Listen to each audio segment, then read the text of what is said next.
CFA level 1 and study material number 5, book number 5 we are going to discuss. इस study material में there are 3 things. Number 1 is fixed income, number 2 is derivatives and number 3 is alternative investments. सबसे पहले इसमें हम लोग discuss करेंगे fixed income के बारे में. Now, what is fixed income security? Actually, fixed income securities are named as fixed income. Question is, what is fixed income security? So, let's first answer one question. What is security at all? Security word का क्या meaning है? And the answer is really very simple. I'll type it over here. An investment.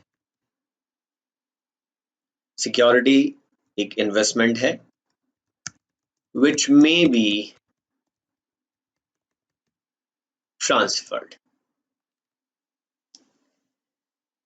अब देखिए, एक investor कई तरह के investment कर सकता है. जैसे आपने बैंक में एक फिक्स डिपॉजिट किया जिस पर आपको इंटरेस्ट भी मिलेगा और मैच्योरिटी आने पर प्रिंसिपल अमाउंट भी वापस मिल जाएगा. लेकिन ये एफडी रिसीट ट्रांसफरेबल नहीं है. इस एफडी रिसीट की डिलीवरी आप किसी को दे दें तो ऑनरशिप ट्रांसफर नहीं होगी. इस एफडी रिसीट पर साइन करके आप डिलीवरी किसी को दे दें तब भी ऑनरशिप ट्रांसफर नहीं होगी. इसके लिए सिर्फ एक ही तरीका है कि आप एक्चुअली बैंक में जाकर के कुछ बड़ी डिफिकल्ट सी प्रोसेस पूरी करें तब जाकर के ये ट्रांसफर होगी. तो हम एक ऐसे इन्वेस्टमेंट की बात कर रहे हैं, एक ऐसे पेपर की बात कर रहे हैं जिसको एक पर्सन से दूसरे पर्सन को इजीली ट्रांसफर किया जा सके. That is actually security. जैसे shares, equity shares are securities. आप आसानी से अपना इक्विटी शेयर दूसरे शेयर होल्डर को ट्रांसफर कर सकते हैं और उसके लिए आपको कंपनी की परमिशन लेने की जरूरत नहीं पड़ती है. सिर्फ ट्रांसफर की थोड़ी सी फॉर्मेलिटी पूरी करनी पड़ती है. Similarly debenture is a security. एक पर्सन से दूसरे पर्सन को आसानी से ट्रांसफर किया जा सकता है. तो सिक्योरिटी बेसिकली एक ऐसा इन्वेस्टमेंट है जिसको ट्रांसफर किया जा सके. क्या फायदा इस ट्रांसफरेबिलिटी का? This transferability gives liquidity. Liquidity आप समझते हैं, that is nearness to cash. आप जब चाहें तब अपने इन्वेस्टमेंट को इन कैश कर सकते हैं. आपको एक बहुत सिंपल सा काम करना है. आपको जब पैसों की जरूरत है तो आप सिक्योरिटी किसी दूसरे इन्वेस्टर को ट्रांसफर करिए एंड गेट योर मनी. आपको उसके लिए कंपनी के पास, म्यूचुअल फंड के पास, इशूअर के पास जाने की जरूरत नहीं है. तो this is actually what we call security. अब ये जो सिक्योरिटीज है इसको हम दो पार्ट में डिवाइड कर सकते हैं. देखिए कैसे हम इसको दो पार्ट में डिवाइड करेंगे. I just tell you.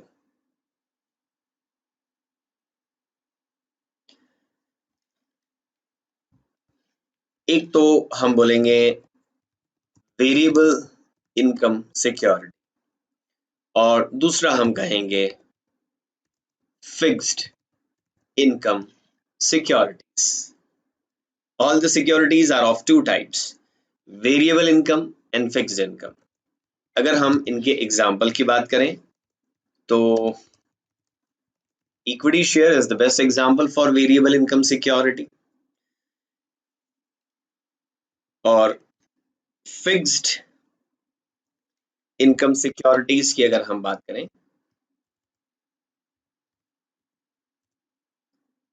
तो bonds यानी कि डिबेंचर्स. बॉन्ड या डिबेंचर फिक्स्ड इनकम सिक्योरिटी का एक एग्जांपल है. कैरेक्टरिस्टिक क्या होती है इसकी, उसके बारे में बात करें.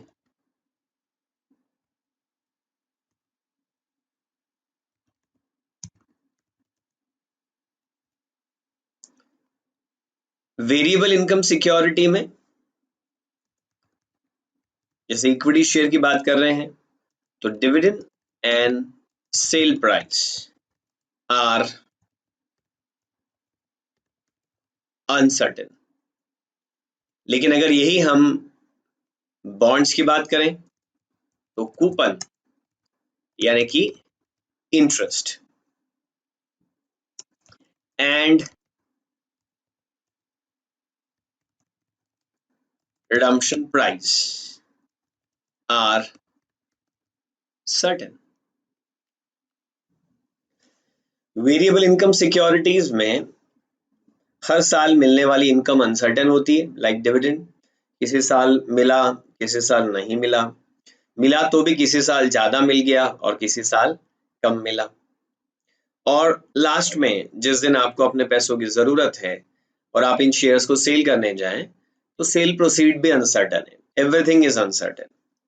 लेकिन अगर हम बॉन्ड्स या डिवेंचर्स के बारे में बात कर रहे हैं तो the beautiful thing over here is, इसके बारे में अच्छी बात यह है कि एक तो इसका कूपन यानी कि जो इंटरेस्ट का अमाउंट है हर साल वो फिक्स्ड है, इररिस्पेक्टिव ऑफ द फैक्ट कि मार्केट में इंटरेस्ट रेट कितना चल रहा है। जितना इंटरेस्ट कंपनी ने आपको प्रॉमिस किया है, इशूअर ने आपको प्रॉमिस किया है, उतना आपको हर 6 मंथ्स में, हर ईयर में मिलेगा। And redemption price is also fixed. So इस तरह की सिक्योरिटीज को हम लोग क्या कहते हैं? फिक्स्ड इनकम सिक्योरिटी कहते हैं। और एक्चुअली इस चैप्टर में हम इन्हीं फिक्स्ड इनकम सिक्योरिटीज के बारे में बात करने वाले हैं।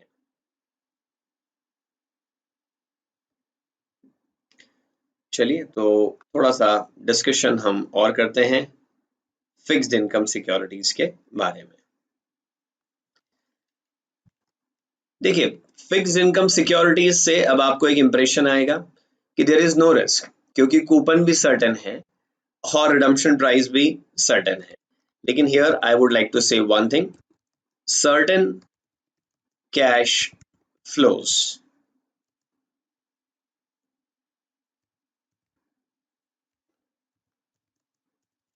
doesn't mean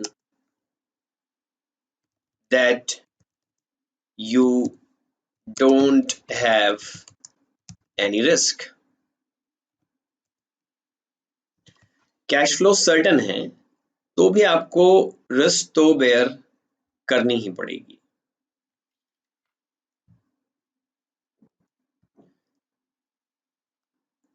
There are two important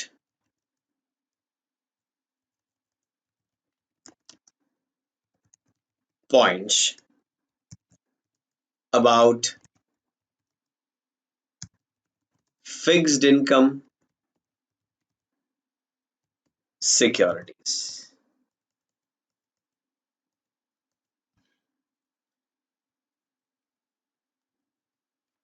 Number one,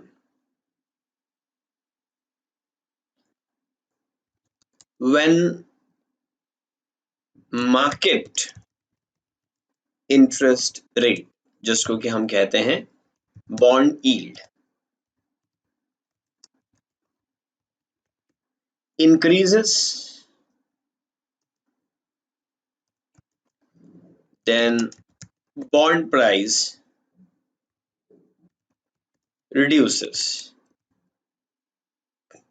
and vice versa. देखिए, ये जो 2 पॉइंट हम अभी डिस्कस कर रहे हैं बहुत ही शॉर्ट में बेसिक आइडिया हम ले रहे हैं। आगे आने वाले सेशन में हम इसको बहुत डिटेल में डिस्कस करेंगे। तो अब जो मैं 2 पॉइंट बता रहा हूं, अगर इसकी अंडरस्टैंडिंग आपकी थोड़ी कम है तो डोंट वरी, डिटेल्स उसके आगे बाद वाले चैप्टर्स में आएंगी। देखिए, आपने एक बॉन्ड खरीदा जिसकी फेस वैल्यू 1000 रुपए है। 5 इयर्स तक आपको 100 रुपीज का कूपन मिलेगा और 5th ईयर पर 1000 रुपीज की रिडम्पशन प्राइस मिल जाएगी। ये सारी बातें पहले से तय है। I'm sorry।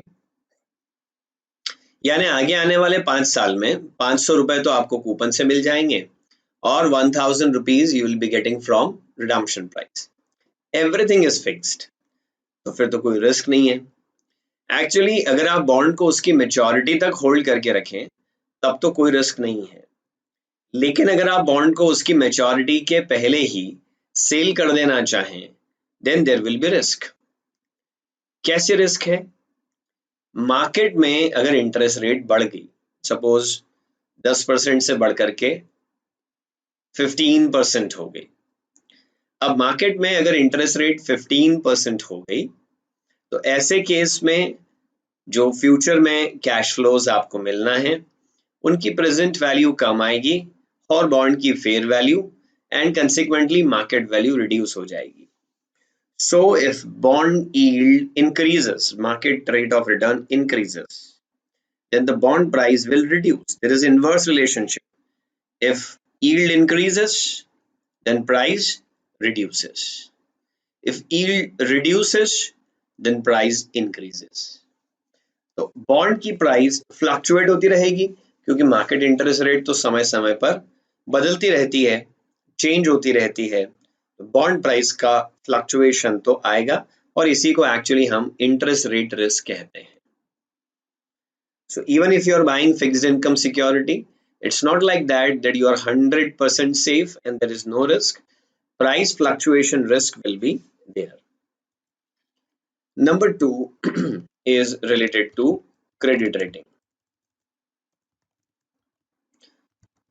Whenever a company issues any bond, it is compulsory for the company to go for its credit rating. Credit rating actually default की प्रोबेबिलिटी के बारे में बताती है। डिफॉल्ट किस तरह का? कंपनी ने जो प्रॉमिस किया था, इशूअर ने जो प्रॉमिस किया था, उसको फुलफिल नहीं कर पाने का डिफॉल्ट। कूपन के पेमेंट में डिफॉल्ट या रिडम्पशन प्राइस के पेमेंट में डिफॉल्ट। डिफॉल्ट होने की प्रोबेबिलिटी जितनी ज्यादा होगी, बॉन्ड की क्रेडिट रेटिंग उतनी ही कम होगी। सो लोअर क्रेडिट रेटिंग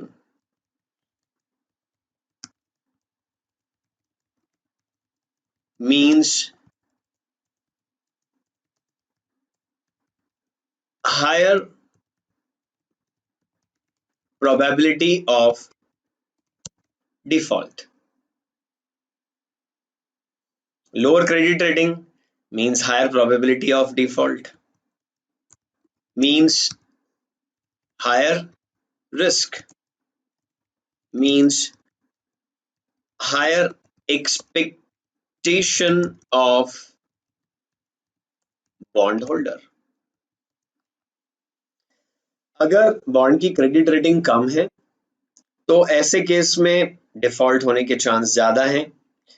इसका मतलब इन्वेस्टर को ज्यादा रिस्क लेनी पड़ेगी, और अगर वो ज्यादा रिस्क लेगा तो ज्यादा रिटर्न की एक्सपेक्टेशन भी रखेगा। Hence lower market price. Now see, bond की क्रेडिट रेटिंग पूरे बॉन्ड की लाइफ में एक जैसी नहीं रहती है। टाइम टाइम पर बॉन्ड्स की क्रेडिट रेटिंग चेंज होती रहती है, और अगर क्रेडिट रेटिंग चेंज होगी तो इससे बॉन्ड की प्राइस भी फ्लक्चुएट होती रहेगी। कहने का मतलब है कि even if you are buying fixed income security, though the coupon is fixed and redemption price is also fixed, but still you bear some risk. ये कुछ बहुत ही बेसिक सी बात एक बॉन्ड के बारे में हो गई। चलिए अब हम और एक क्वेश्चन को आंसर करते हैं, and that question is who issues bond?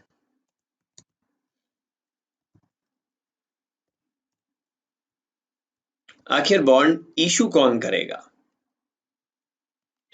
क्या मैं एक इंडिविजुअल बॉन्ड्स इशू कर सकता हूं? क्या आप एक इंडिविजुअल बॉन्ड्स इशू कर सकते हैं? And answer is no, we can not. एक इंडिविजुअल बॉन्ड इशू नहीं कर सकता है। तो कौन बॉन्ड इशू कर सकता है? चलिए इसके बारे में मैं आपको बहुत शॉर्ट में एक बात बताता हूं।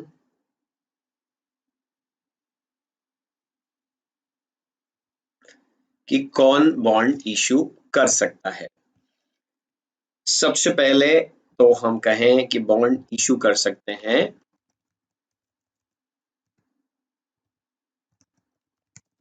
कॉरपोरेशंस, यानी companies, United states of America में इन कंपनीज के नाम के एंड में INC डॉट लगा होता है, इनकॉर्पोरेटेड। इंडिया में कंपनीज के नाम के एंड में LTD लगा होता है, यानी कि लिमिटेड। इंडिया में जो कंपनीज रजिस्टर होती हैं वो द कंपनीज एक्ट 2013 में रजिस्टर होती हैं। हालांकि इसके अलावा भी कुछ कॉरपोरेशंस होते हैं जो स्पेशल एक्ट में रजिस्टर होते हैं। कॉरपोरेशंस बॉन्ड इशू करते हैं, जैसे एग्जांपल के लिए हमने ये कहा एप्पल इनकॉर्पोरेटेड, ये कॉरपोरेशन है, ये बॉन्ड इशू कर सकता है। इंडिया में अगर हम बात करें तो रिलायंस इंडस्ट्रीज लिमिटेड, ये कॉरपोरेशन है, एक कंपनी है and it can issue bonds, and obviously it will issue bond for the purpose of raising money for its business। Business करने के लिए पैसा चाहिए और फंड रेज करने का एक तरीका है बाय इशूइंग इक्विटी शेयर्स, पर ऐसा करने में आप लोगों को बिजनेस पार्टनर बना लेते हैं। If you don't want to make people your partner, you simply want to give them their fixed interest, that's it। You don't want them to control your company, then in place of issuing equity shares, you issue bonds। Corporations bond issue करते हैं।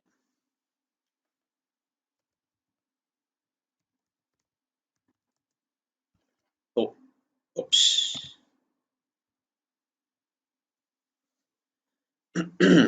Sovereign national government, यानी अगर India के angle से हम बात करें तो हम कहेंगे सेंट्रल गवर्नमेंट।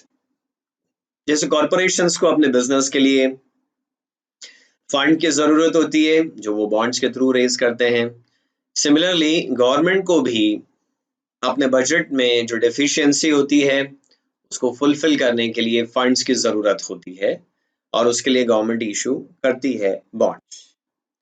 जैसे अमेरिका की अगर हम बात करें तो हम कहें US ट्रेजरी बॉन्ड्स, ये एग्जाम्पल है सोवरेन नेशनल गवर्नमेंट के बॉन्ड्स का। इंडिया की अगर हम बात करें तो हम बोलेंगे government of India dated securities. Government of India 10 years, 20 years, 30 years and sometime उसके बियॉन्ड की मेच्योरिटी वाले बॉन्ड्स भी इशू करती है फंड रेजिंग के लिए। आपने गवर्नमेंट ऑफ इंडिया के बजट यानी कि यूनियन बजट के बारे में सुना हो, जैसे गवर्नमेंट ने बजट बनाया कि उनकी इनकम है 16 लाख करोड़ और उनके एक्सपेंसेस हैं 20 लाख करोड़, तो there is a deficiency of 4 lakh crore rupees. Income कम है और एक्सपेंसेस ज्यादा, तो फंडिंग कहाँ से होगी इसके लिए? डेट सिक्योरिटीज से, बाय इशूइंग बॉन्ड्स। और जब गवर्नमेंट बॉन्ड इशू करती है तो उसमें शॉर्ट टर्म बॉन्ड्स भी होते हैं और लॉन्ग टर्म बॉन्ड्स भी हो सकते हैं। दूसरा, नॉन सोवरेन गवर्नमेंट, जैसे हमने इंडिया की बात करें तो कोई स्टेट गवर्नमेंट है,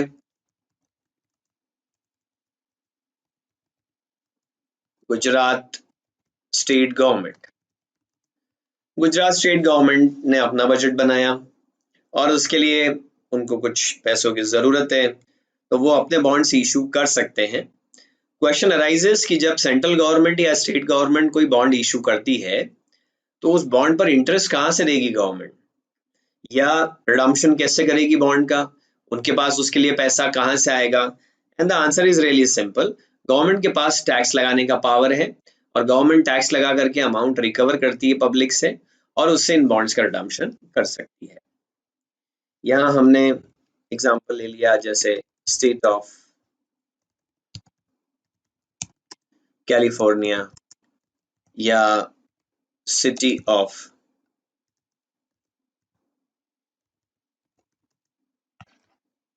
टोरंटो।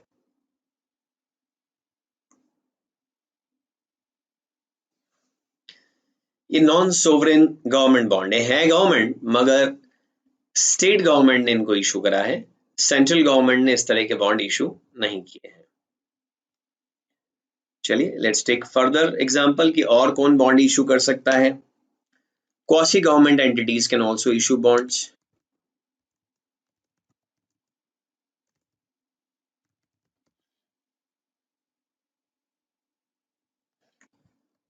जैसे फैनी में in USA is a quasi-government entity. It issues bonds for the purpose of raising funds. India में अगर हम बात करें जैसे rural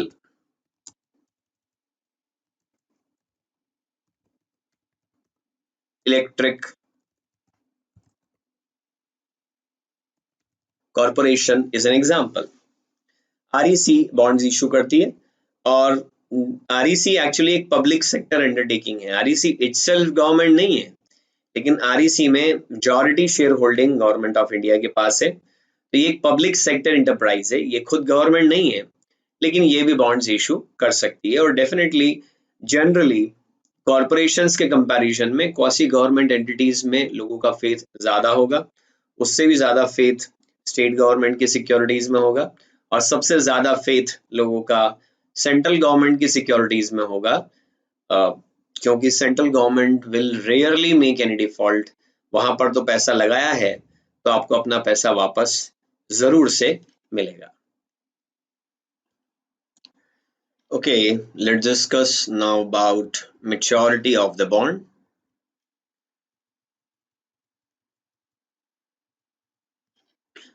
Look, bonds may be of two types: perpetual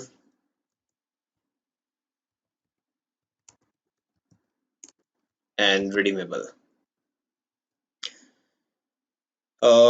What do you mean by perpetual? No repayment of principal amount. What does it mean? That if you buy a bond today, you will be never repaid the principal amount. Then why should I buy it at all? Because you will be getting coupons for infinite years. मान लो state bank of India ने 1000 रुपए वाला एक bond issue किया और उन्होंने बोला कि इंडेफिनेटली हम इसका रीपेमेंट करेंगे, यानी कभी नहीं करेंगे, लाइफ लॉन्ग हम आपको इस पर इंटरेस्ट जरूर देते रहेंगे। और उन्होंने इंटरेस्ट प्रॉमिस किया 8% पर एनम। सो 1000 रुपीज का 8%, 80 रुपीज हर साल आपको इंटरेस्ट मिलता रहेगा without fail. Just keep in mind, perpetual bond का ये मतलब नहीं है कि वो 1 करोड़ साल तक चलता रहेगा। परपेचुअल बॉन्ड का ये मतलब है कि जब तक इशूइंग कंपनी का वाइंडिंग अप ना हो जाए। मान लो एबीसी लिमिटेड कंपनी ने परपेचुअल बॉन्ड्स इशू किए, अब अगर वो कंपनी बॉन्ड इशू करने के 5 साल बाद ही वाइंडिंग अप में चली गई, उसका लिक्विडेशन हो गया, तो आपको आपका पैसा लिक्विडेटर वापस करेगा।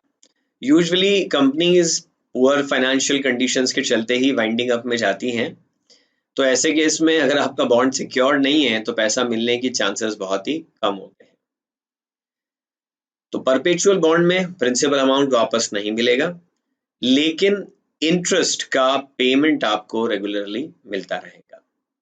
रिडीमेबल बॉन्ड का मतलब ऐसे बॉन्ड है जिनकी कोई फिक्स्ड मैच्योरिटी है। अगर मैच्योरिटी का पीरियड लेस देन 1 ईयर है, तो ऐसे बॉन्ड्स को हम मनी मार्केट सिक्योरिटी कहते हैं। और अगर मैच्योरिटी मोर देन 1 ईयर है, तो ऐसे बॉन्ड को हम कैपिटल मार्केट सिक्योरिटी कहते हैं। Less than 1 year, sometimes may be even a single day, कि एक बॉन्ड सिक्योरिटी है जिसको आज इशू किया है और बस उसको कल रिडीम कर दिया जाएगा। Issue today and will be redeem tomorrow. या 1 वीक की मेच्योरिटी हो सकती है, या 1 मंथ की मेच्योरिटी हो सकती है, या 3 मंथ, 6 मंथ्स, 9 मंथ्स, 12 मंथ्स की मेच्योरिटी हो सकती है। ऐसे बॉन्ड्स को हम एक्चुअली मनी मार्केट सिक्योरिटी कहते हैं। देन देर आफ्टर, अगर बॉन्ड की मेच्योरिटी 1 साल से ज्यादा है, like 3 years, 5 years, 10 years, 20 years, 30 years और मोर देन दैट, उसको कैपिटल मार्केट सिक्योरिटी कहा जाता है।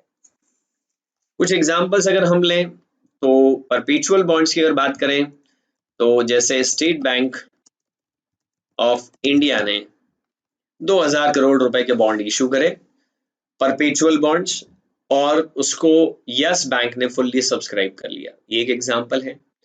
काफी सारे बैंक्स इंडिया में हैं जिन्होंने परपेचुअल बॉन्ड्स इशू किए हैं।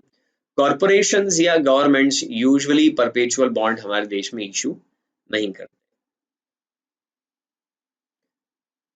लेस देन 1 ईयर, मैंने कहा कि it may be even 1 day. More than 1 year में अगर हम एग्जांपल लें तो जैसे डिज्नी है और कोको कोला है,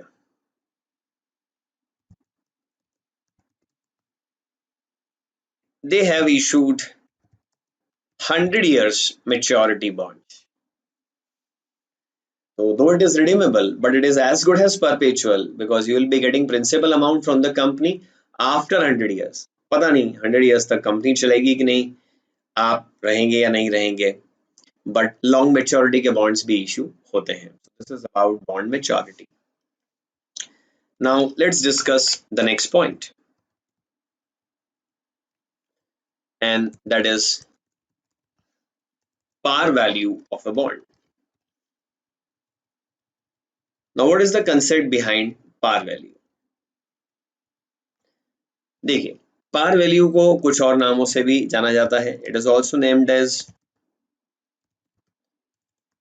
प्रिंसिपल अमाउंट और फेस वैल्यू और मेच्योरिटी वैल्यू और रिडम्पशन वैल्यू। पार वैल्यू के ही ये दूसरा नाम है। प्रिंसिपल अमाउंट कह दीजिए, फेस वैल्यू कह दीजिए, मेच्योरिटी वैल्यू कह दीजिए, या रिडम्पशन वैल्यू कह दीजिए। क्वेश्चन ये है कि इसका मतलब क्या है, इसके यूज क्या है। यूजुअली बॉन्ड्स की फेस वैल्यू यानी कि पार वैल्यू 1000 रुपीज, और यूएसए में बात करें तो $1000 होती है। Actually coupon is calculated on par value. जब भी कभी कूपन का कैलकुलेशन करना होता है, जैसे आपको कहा गया 12% coupon bond and face value is ₹1000, so 1000 multiplied by 12%, that is 120 rupees coupon you will be getting each year. दूसरा, current rate is disclosed as a percentage of par value. For example, एक bond 98 पर coated है, मतलब 98% पर coated है। What does it mean कि अगर इस बॉन्ड की फेस वैल्यू 1 लाख रुपीज है तो करंटली ये 98,000 रुपीज में अवेलेबल है। So that is termed as par value. चलिए, बॉन्ड से रिलेटेड और एक बेसिक टर्मिनोलॉजी को हम लोग डिस्कस करते हैं, which is coupon. Now what is coupon? Coupon simply means interest. Normally it is paid annually, यानी अगर एक 12% कूपन बॉन्ड है और 1000 रुपीज उसकी पार वैल्यू है तो हर ईयर एंड पर आपको 120 रुपए का इंटरेस्ट अमाउंट मिलेगा। But sometimes it is also paid half yearly,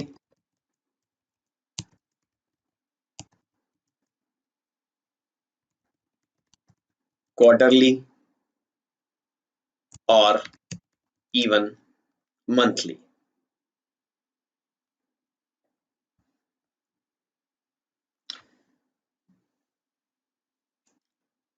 it is up to the issuing company कि वो किस तरह से कूपन का पेमेंट करना चाहती है, and it is always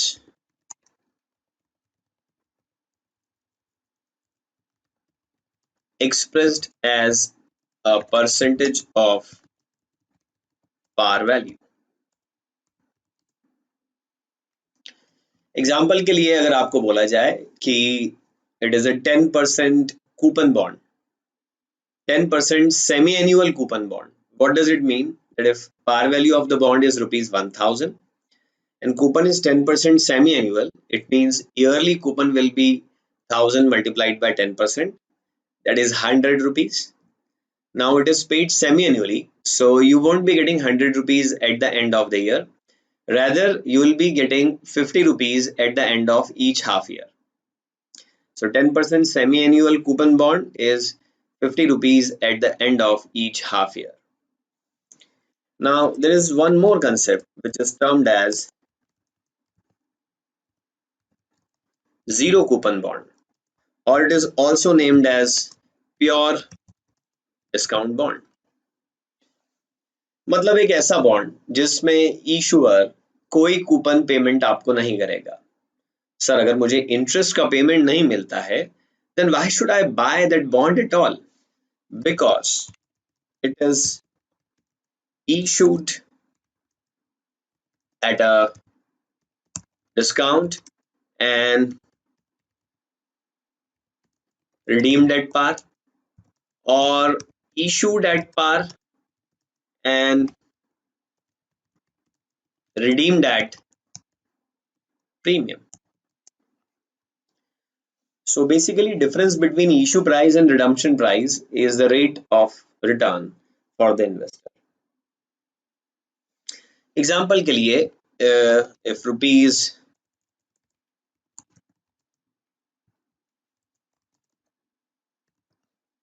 1000 par value 8%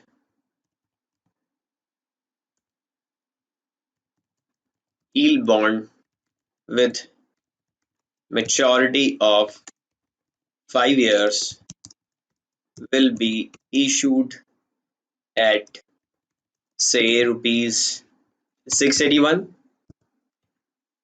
मतलब 1000 रुपीज पार वैल्यू बॉन्ड है, 5 years मेच्योरिटी है, जीरो कूपन है, it will be issued at a discount and say at the amount of rupees 681. So initially you put 681 rupees and at the end of 5 years you get rupees 1000 back. So that is effectively 8% yield. आप लोगों ने जो statistics वाला part पढ़ा था, quants वाला part, उसमें already इस तरह के कैलकुलेशन देखे थे कि किस तरह से यील्ड का कैलकुलेशन किया जाए. So that is about coupon of a bond. Now let's move to the next.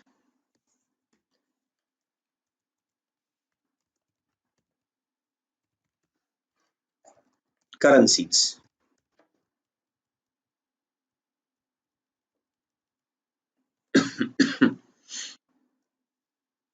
कौन सी करेंसी में बॉन्ड इशू किया जाएगा? नॉर्मली इशूअर, मैंने कहा था इशूअर कौन हो सकता है? एक corporation, sovereign government, non sovereign government, और quasi government body can issue bonds. Any of the issuers may be there. Normally issuer issues bond in its own currency, and actually that is domestic currency, but it can also issue bonds in other currency. In that case it will be a foreign currency bond. Suppose in India Reliance Industries Limited issues rupee denominated bonds, so those are domestic bonds. But if Reliance Industries Limited issues dollar denominated bonds in United States of America, so that will be actually a foreign bond. दुनिया भर के issuers जो हैं वो foreign currency में भी bond issue करते हैं, and especially if your own currency is very volatile. Suppose there is a company in Uganda and the currency of Uganda, that is Ugandan shilling, is very volatile. It's very fluctuating. In that case, the Ugandan corporate will not issue bonds in terms of Ugandan shilling, especially if it wants to issue it outside Uganda. In that case, it will issue bonds in denominated either in dollars or euro, one of the two of the powerful currencies in this world. So that will be foreign currency bond. Now, there is a concept of dual currency bonds also. That is coupon in one currency and principal in other currency. That is, coupon is paid in terms of dollar and principal amount will be paid in terms of euro. That is dual currency bond. Then there may be currency option bonds also. Here the investor has a choice of one of the two currencies. Suppose you give a choice to the investor that he can take coupon either in terms of dollars or in terms of euros. So that will be currency option bond. Okay, after currencies, now let's discuss about bond indenture.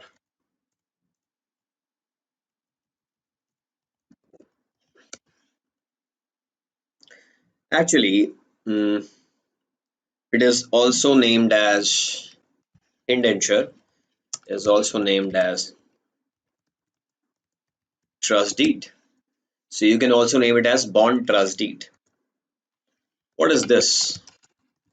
It is a legal contract between borrower, that is issuer of the bond, and lender, that is bondholder. Legal contract. If a corporation is borrowing money and being an individual you are investing money, then there must be some legal contract between the bondholder and the issuer, so that the rights and duties of each parties are defined clearly to avoid any dispute in future. And even if there is a dispute, it may be resolved with the terms and conditions written in bond indenture, that is bond trust. It contains negative and affirmative.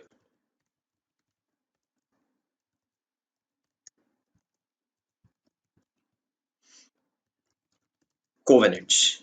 Covenants stands for conditions. Debenture indenture में negative conditions भी होती हैं, positive conditions भी होती हैं. Now, what are negative conditions? It may be like not to sell asset till the repayment of the bond, redemption of the bond. You know what happens actually? That usually these debentures, these bonds are secured against charge on assets of the issuer. What does it mean? In case of default, those assets may be sold by the bondholder and he can recover his amount. So the issuer cannot sell those assets, and not to charge assets in favor of others, because those assets are reserved for bondholders. And there may be a condition not to borrow further. I'm not saying this that all these negative conditions must be there in every bond indenture. What I mean to say that These are illustrative negative conditions that may be there in a bond indenture. Not to sell the assets, not to charge asset in favor of others, not to borrow further money till these bonds are redeemed. Now there may be some affirmative conditions also. Those are really very simple. Oh, sorry. Pay coupon periodically.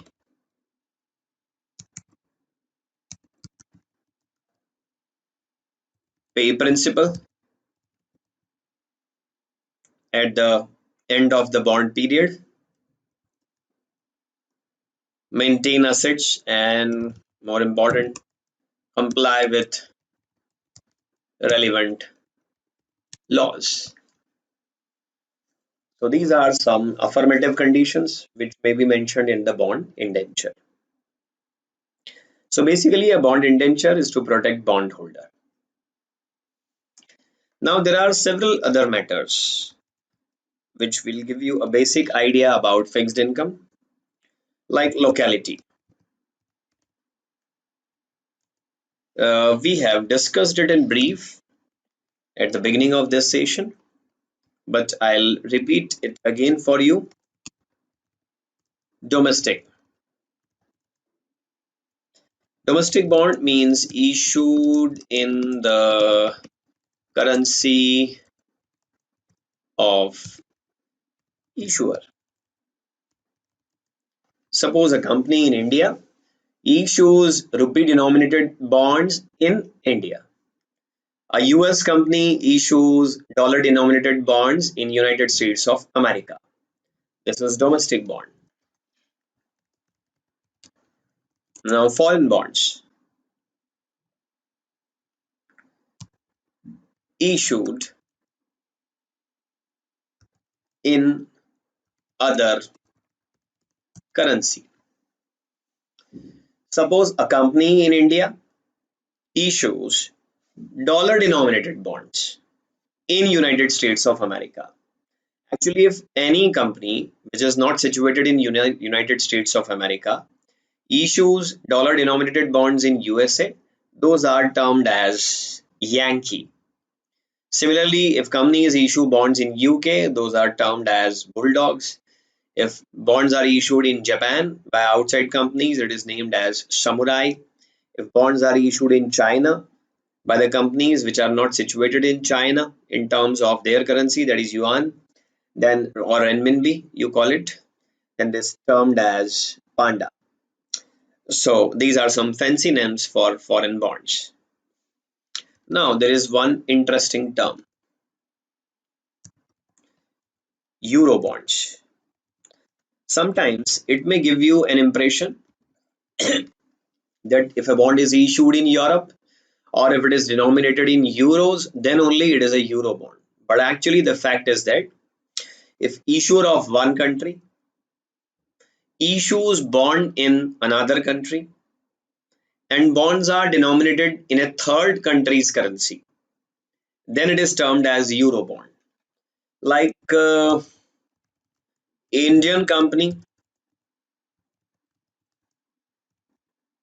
issuing bonds in China, which are denominated in Singapore dollar, then this is euro bond, though it is not issued in Europe and neither it is in denominated in euro, but it will be euro bond. So issuer of one country issues bonds in another country which are denominated in a third currency is actually a euro bond. If bonds are denominated in terms of dollar, then it will be named as euro dollar. If bonds are denominated in yen, then it will be euro yen, and so on. Mostly these bonds are bearer.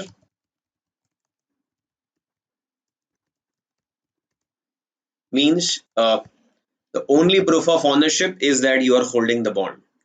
In the records of company, your name is not there, so nobody knows that who is actually the bond holder. One who has physically holding certificate is the bond holder. It is very easy to transfer, as well as it can be used to avoid tax liabilities, because even the government is not knowing that you are holding these bonds. But at the same time, it is unsafe, because if you lost it, if you lost the certificate, then you will also lose the ownership. But it may be registered also. What does that mean? In the records of company, name of bondholder must be written, and if he wants to transfer those bonds to another person, then he'll have to contact the company, and company will change its records and record the name of new bondholder and issue a new bond certificate. That is actually registered bond.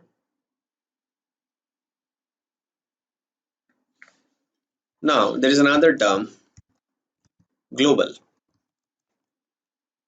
This is basically euro bonds which are traded in Europe as well as outside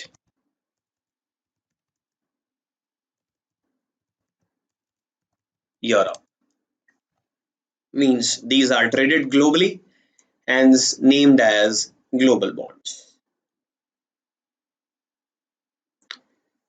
Okay, let's talk next.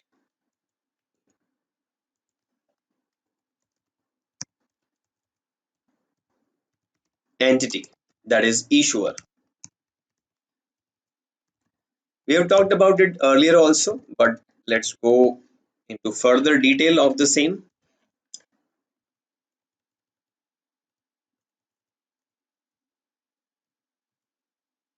Look, if a sovereign entity issues bond, then it will be repaid from taxes collected by the sovereign entity. How will they repay? That's the question. If it is issued by corporate, then it will be repaid from cash flows earned by that corporate. Here you must be cautious that a subsidiary or holding or associate company has may have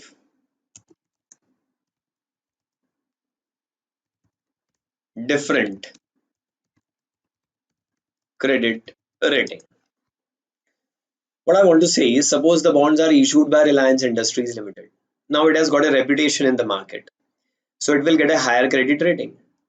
But if the bonds are not issued by Reliance Industries Limited, rather than the bonds are issued by one of its subsidiaries, or maybe by its holding company, or maybe by its associate company, then that subsidiary, holding, or associate will have a different goodwill. So be cautious that Reliance Industries Limited ने bond issue किया है तो अलग बात है, और subsidy holding associate ने bond issue किया है तो अलग बात है। आपको कहें कि अमिताभ बच्चन मूवी में है तो अलग बात है, और उन्हीं के सगे बेटे अभिषेक बच्चन मूवी में है तो अलग बात है। They are not one and same thing, they are not one and same person. तो कॉर्पोरेट बॉन्ड्स में ये बात स्पेशली ख्याल रखनी पड़ती है। अब यहाँ एक खास कंसेप्ट की हम बात करते हैं,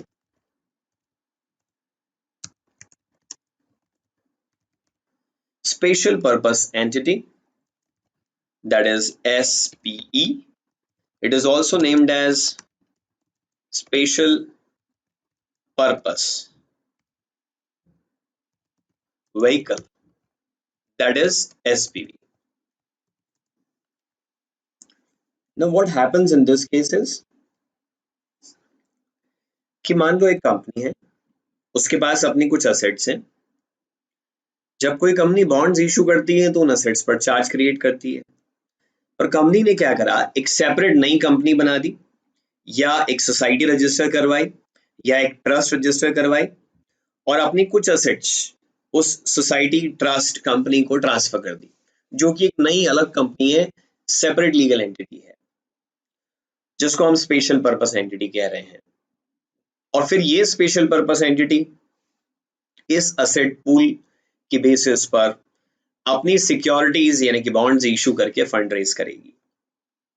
एग्जाम्पल के लिए एक बैंक के पास में हाउसिंग लोन्स, हाउसिंग एडवांसेस नाम की एसेट है, उसमें से कुछ एसेट बैंक ने एक अलग छोटी सी कंपनी बना करके उसमें ट्रांसफर कर दी, हाउसिंग लोन्स एडवांसेस जो उसके लिए एसेट है, और उसकी बेसिस पर इस स्पेशल पर्पस एंटिटी ने अपने डिवेंचर्स इशू किए, और उन डिवेंचर्स की अपनी एक अलग क्रेडिट रेटिंग होगी। इनका फायदा ये होगा, देखो सबसे पहली बात, it will be repaid from cash flows generated by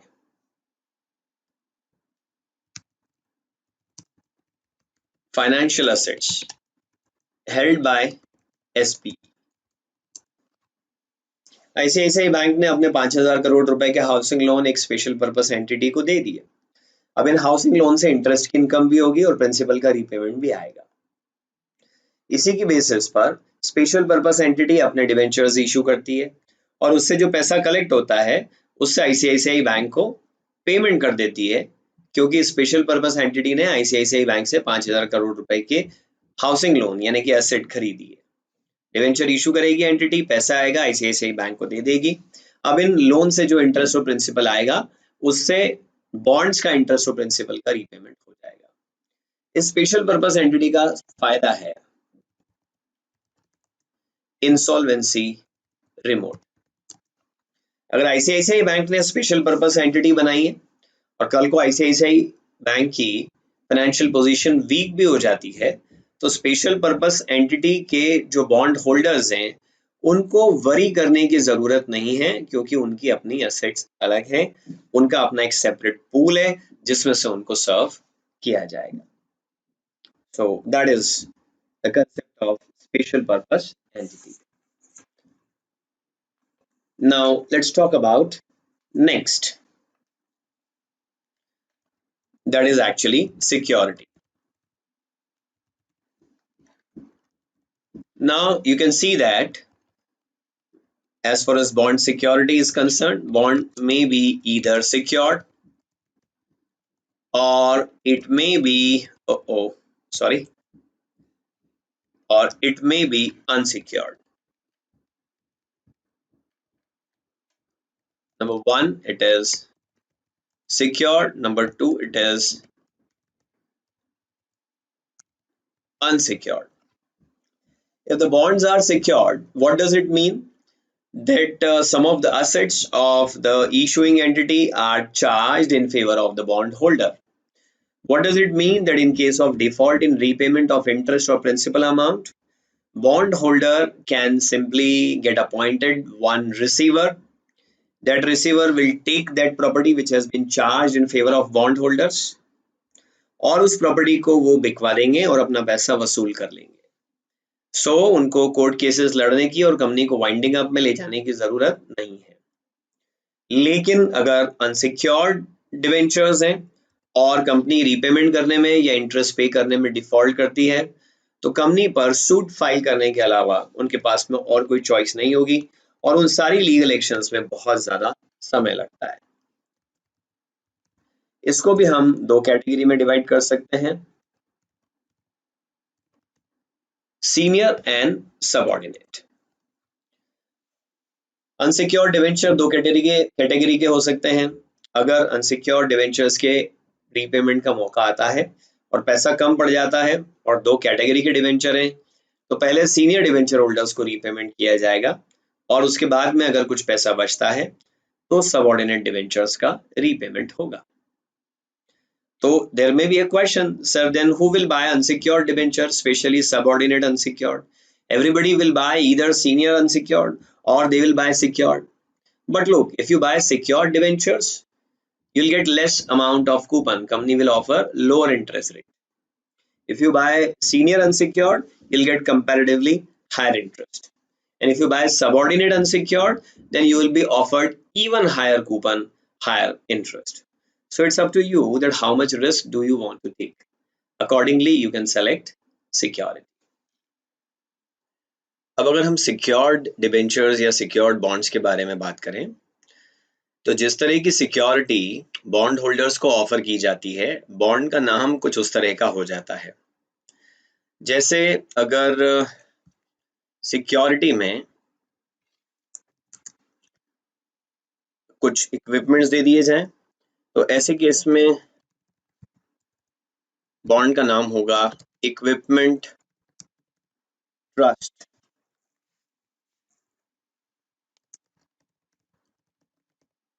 certificates. क्यों इक्विपमेंट ट्रस्ट सर्टिफिकेट कहेंगे? क्योंकि बॉन्ड होल्डर को किसी इक्विपमेंट की सिक्योरिटी दी जाएगी, जैसे रेल रोड कार्स, या फिर जैसे ऑयल रिग्स। कंपनी ने डिवेंचर इशू करा, बॉन्ड इशू करा, बॉन्ड होल्डर को सिक्योरिटी दी गई by creating a charge on some of the assets of the company, और जो सिक्योरिटी में असेट ऑफर की गई दैट इज एन इक्विपमेंट। तो ऐसे डिवेंचर्स को, ऐसे बॉन्ड्स को हम क्या कह देते हैं? इक्विपमेंट ट्रस्ट सर्टिफिकेट कह देते हैं। और क्या इक्विपमेंट दिए गए? जैसे रेल रोड कार्ड्स या ऑयल रिग्स। अभी क्वेश्चन ये आता है कि रेल रोड कार्स होती क्या हैं? These are actually the rail road cars. Hindustan में हम इसको रेल रोड कार्स नहीं बोलते हैं, हम इसको रेलवे वैगन्स बोलते हैं, रेल के डब्बे कहते हैं, बट इंटरनेशनली इसको रेल रोड कार भी कहा जाता है। फिर क्वेश्चन आया कि ऑयल रिग्स क्या हैं? So these are the oil rigs. Oil exploration के लिए जो प्लेटफॉर्म लैंड पर या ओशन में बनाया जाता है और जिस पर इक्विपमेंट्स फिक्स करके और ऑयल एक्सप्लोरेशन का काम किया जाता है, एक्चुअली उसको हम ऑयल रिग्स कहते हैं। तो इस तरह की इक्विपमेंट की सिक्योरिटीज पर जो बॉन्ड इशू किए गए वो हो गए इक्विपमेंट ट्रस्ट सर्टिफिकेट। अब इसके अलावा कोलेटरल ट्रस्ट बॉन्ड्स भी हो सकते हैं। यहाँ पर मैं आपको लिख के बताता हूँ।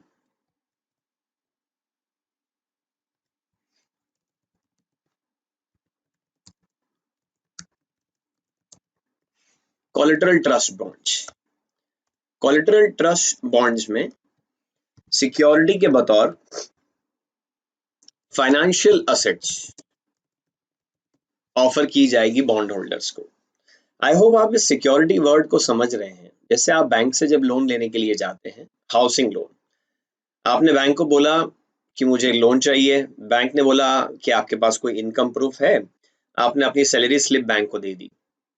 अब बैंक को पता चल गया कि आपकी इनकम है और आप में रीपेमेंट करने की कैपेसिटी है।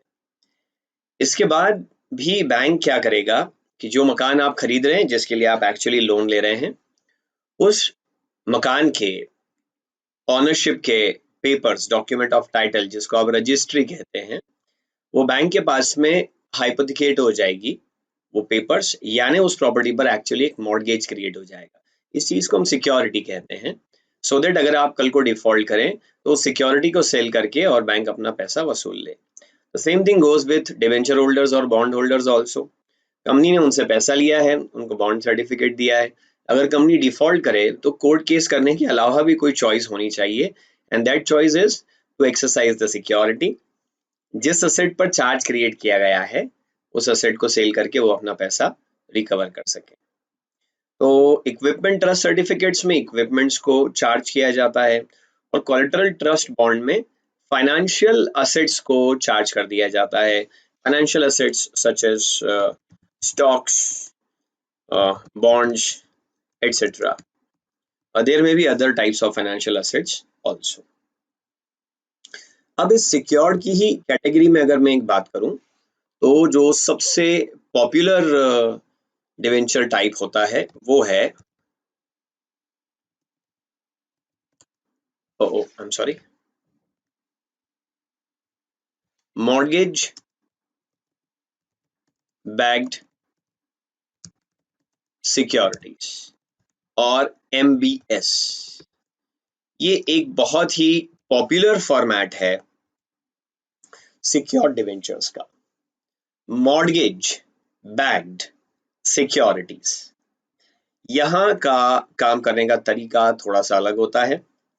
इसमें लोन लेने वाली कंपनी अपनी असेट पर चार्ज क्रिएट करके डिवेंचर सर्टिफिकेट इशू करने की जगह पर अपनी बैलेंस शीट में से अपनी एसेट को बाहर कर देती है।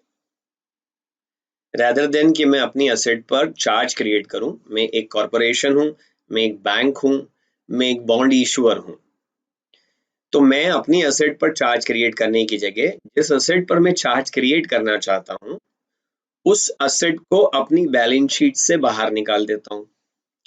जब बैलेंस शीट से बाहर निकाल दूंगा एसेट को तो कहां ले जाऊंगा?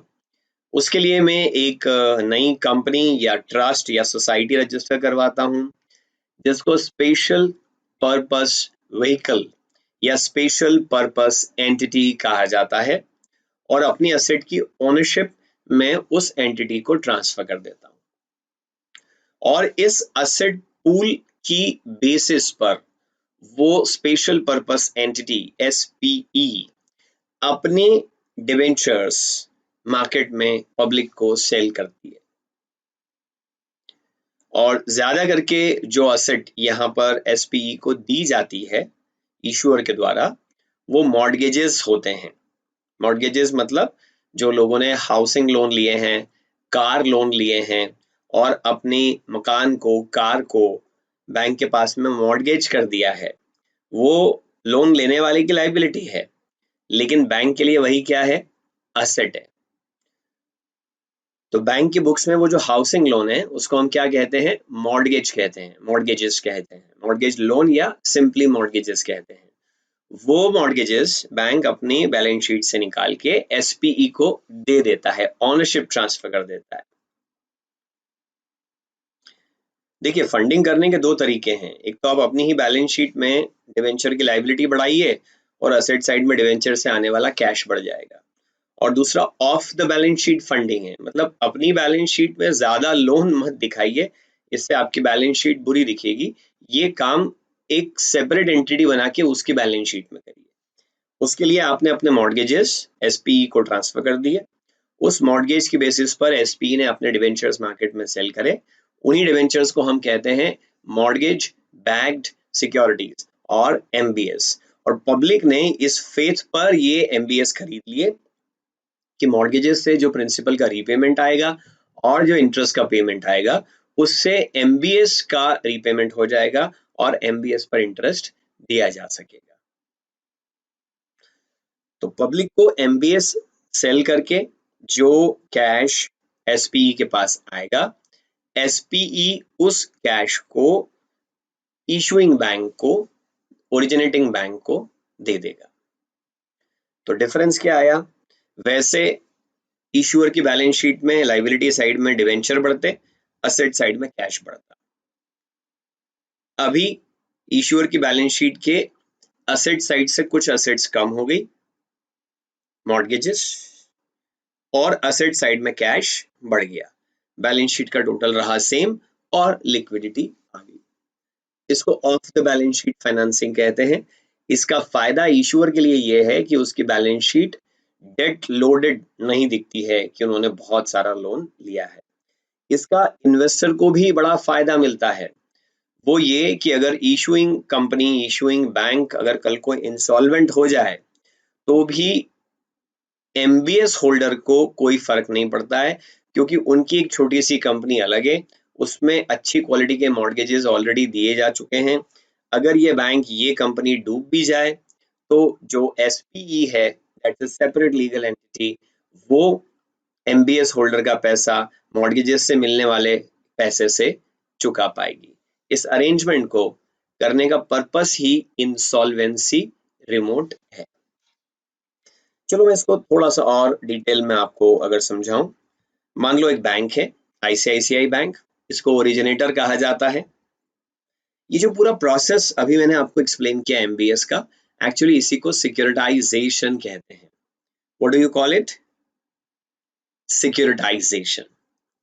इस प्रोसेस में जिसने अपनी असेट दे के कैश लेना है फाइनली, उसको हम ओरिजिनेटर कहते हैं। सपोज वो आईसीआईसीआई बैंक है, उसने एक एंटिटी क्रिएट करी, स्पेशल पर्पस एंटिटी, और अपने मॉर्गेजेस, अपने हाउसिंग लोन नाम की असेट उस स्पेशल पर्पस एंटिटी को बेच दी, ट्रांसफर कर दी, क्योंकि आईसीआईसीआई बैंक को रुपयों की जरूरत है। अब स्पेशल पर्पस एंटिटी की बैलेंस शीट में मॉर्गेजेस नाम की एसेट आ गई। स्पेशल पर्पस एंटिटी क्या करेगा कि इन्वेस्टर्स को एमबीएस बेचेगा, अपने डिबेंचर्स बेचेगा। भला इन्वेस्टर एक नई एंटिटी जो अभी अभी इनकॉर्पोरेट हुई है, उसके एमबीएस क्यों खरीदे, कैसे विश्वास करे? जरूर खरीदेगा, जरूर विश्वास करेगा, क्योंकि स्पेशल पर्पस एंटिटी के पास में मॉर्गेज नाम की असेट है। जो अच्छी क्वालिटी के मॉर्गेजेस हैं, वो असेट में से ही इन्वेस्टर के पैसों का रीपेमेंट हो पाएगा। जब इन्वेस्टर इस एमबीएस को खरीदेगा तो ऑब्वियसली वो स्पेशल पर्पस एंटिटी को इसका पेमेंट करेगा। और अब जब स्पेशल पर्पस एंटिटी के पास में ये कैश आ जाएगा, तो स्पेशल पर्पस एंटिटी ये कैश आईसीआईसीआई बैंक को दे देगी। तो इफेक्टिवली हुआ वही कि आईसीआईसीआई बैंक ने कुछ दिया और बदले में उसको कैश मिल गया। नॉर्मल डिवेंचर में क्या होता, आईसीआईसीआई बैंक डिवेंचर इशू करती, उसको कैश मिल जाता। पर ऐसे में आईसीआईसीआई बैंक का नुकसान ये है कि उसकी बैलेंस शीट डेट लोडेड लगती, बहुत ऋण दिखता वहां पे। और इन्वेस्टर का नुकसान ये है कि अगर पूरा आईसीआईसीआई बैंक डूबता है तो साथ में वो भी डूब जाएंगे।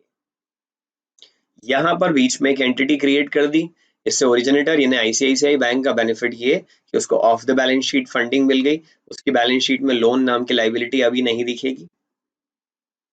और इन्वेस्टर का फायदा ये है कि आईसीआईसीआई बैंक इंसॉल्वेंट भी होता है तो वो प्रोटेक्टेड रहेंगे, क्योंकि उनकी एसेट तो स्पेशल पर्पस एंटिटी में अलग से रखी हुई है। ये एक्चुअली एमबीएस कहलाता है, जिसको हम सिक्योरिटाइजेशन प्रोसेस भी कहते हैं। और जो सिक्योरिटी इन्वेस्टर को इशू की गई है वो एक्चुअली एमबीएस है। मैं आपको यहाँ थोड़ा सा टेक्स्ट लिख देता हूँ सो दैट आपके लिए समझना आसान हो जाए। ये मॉर्गेजेस ट्रांसफर किए गए by the ICICI bank. Oh I am sorry,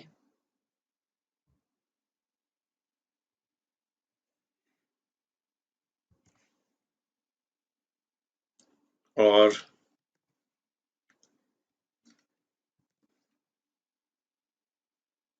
उसके बदले में स्पेशल पर्पस एंटिटी ने MBS mortgage back securities investor को इशू कर दी हियर, और उसके सामने इन्वेस्टर ने कैश दे दिया, और ये cash look here ultimately special purpose entity ने आईसीआईसीआई बैंक को दे दिया। Now over a longer period of time, जब इस एमबीएस से अमाउंट रिकवर होगा, सॉरी मॉर्गेजेस से प्रिंसिपल और इंटरेस्ट रिकवर होगा, तो उससे इन्वेस्टर्स के एमबीएस के प्रिंसिपल और इंटरेस्ट का पेमेंट किया जाएगा। तो ये एक टाइप ऑफ सिक्योर्ड डिवेंचर हो गया। अब हम एमबीएस के बाद में और एक टर्मिनोलॉजी डिस्कस करते हैं, another type of secured bond, covered bonds. मैं आपको याद दिला दूं कि हम चैप्टर फिक्स्ड इनकम पढ़ रहे हैं और उसका सबसे बेसिक इंट्रोडक्टरी चैप्टर हम पढ़ रहे हैं कि कितने टाइप के फिक्स्ड इनकम सिक्योरिटीज होती है, और उसमें फिलहाल हम देख रहे हैं कि एक सिक्योर्ड होती है और एक unsecured. So look, what are covered bonds? ये एमबीएस से मिलता जुलता स्ट्रक्चर है, लेकिन इसमें और एमबीएस में काफी सारा डिफरेंस है। कैसा, वो मैं आपको अभी बताता हूं। मैं एक छोटी सी टेबल क्रिएट करता हूं यहां पर।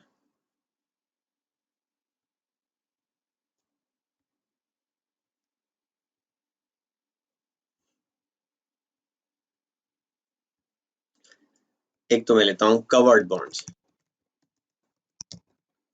और एक लेता हूं एमबीएस। इन दोनों को कॉन्ट्रास्ट करते हैं ताकि इनके बीच का डिफरेंस हमको समझ में आए।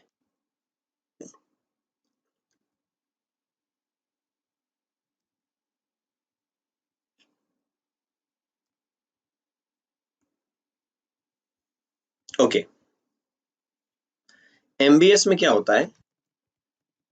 asset like mortgages are transferred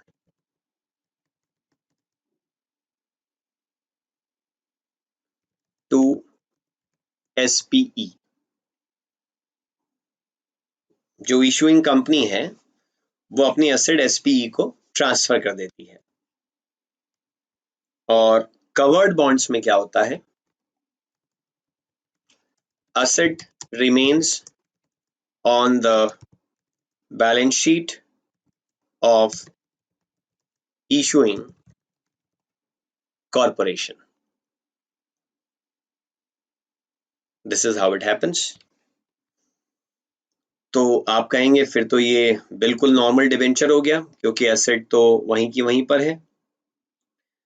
actually इस एसेट को कहना चाहिए क्वारंटाइन कर दिया जाता है। बैलेंस शीट में रहने के बावजूद भी इसको डेडिकेटेडली डिवेंचर होल्डर्स के लिए ही रखा जाता है, और कंपनी इंसॉल्वेंसी के केस में इसका यूज किसी और पर्सन के रीपेमेंट के लिए नहीं करती है। तो थोड़ा सा ये नॉर्मल डिवेंचर से अलग हुआ कवर्ड बॉन्ड्स।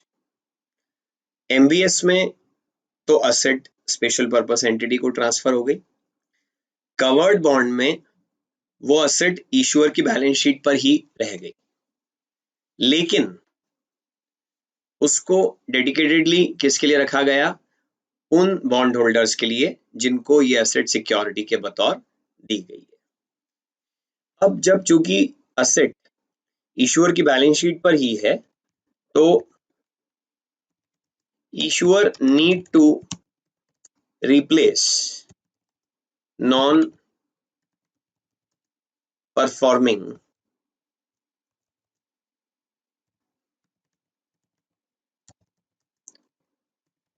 एसेट्स।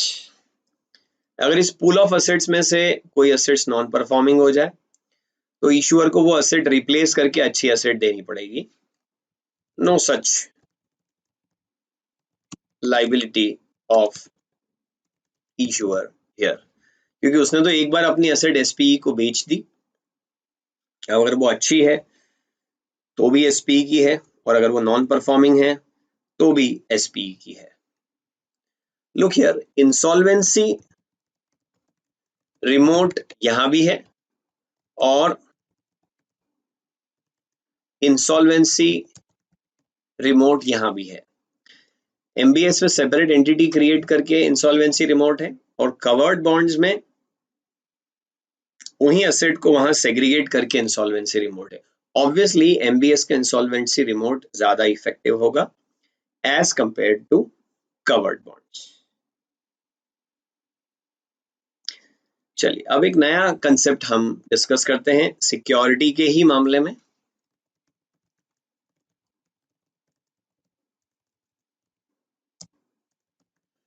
जरा समझिए कि हम क्या पढ़ने की यहां कोशिश कर रहे हैं।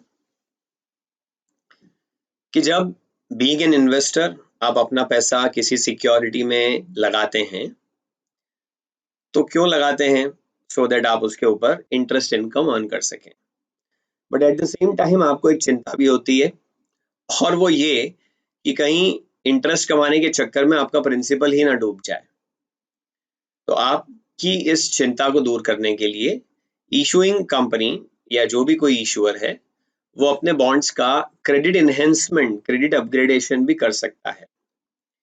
क्रेडिट इनहेंसमेंट दो तरह का हो सकता है, एक इंटरनल और दूसरा एक्सटर्नल।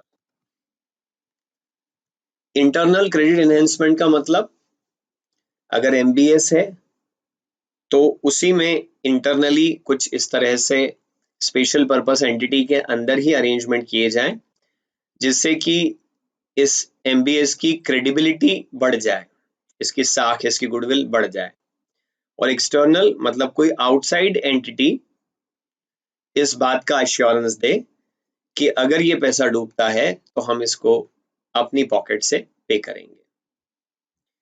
अब इंटरनल इनहेंसमेंट की अगर हम बात करें तो इसका सबसे पहला तरीका है over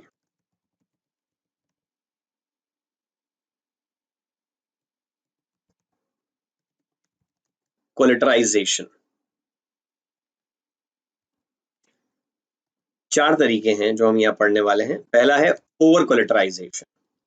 what is over collateralization? Extra assets are given to एसपीई।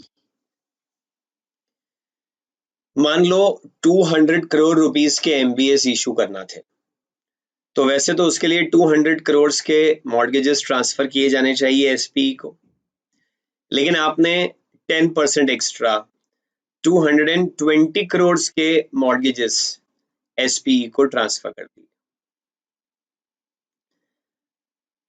अब इसमें से 200 करोड़ के मॉर्गेजेस से आने वाला रीपेमेंट ही एसपीई होल्डर्स को पे करने के लिए यूज किया जाएगा। एक्स्ट्रा 20 करोड़ सिर्फ इसलिए दिया है कि अगर 200 करोड़ में से कोई एसेट नॉन परफॉर्मिंग एसेट हो जाती है, बैड एसेट हो जाती है, तो उस बैड एसेट को हटा करके इस गुड एसेट को जो एक्स्ट्रा 20 करोड़ दिया है उसको यूज किया जा सके। That is over कोलेटराइजेशन।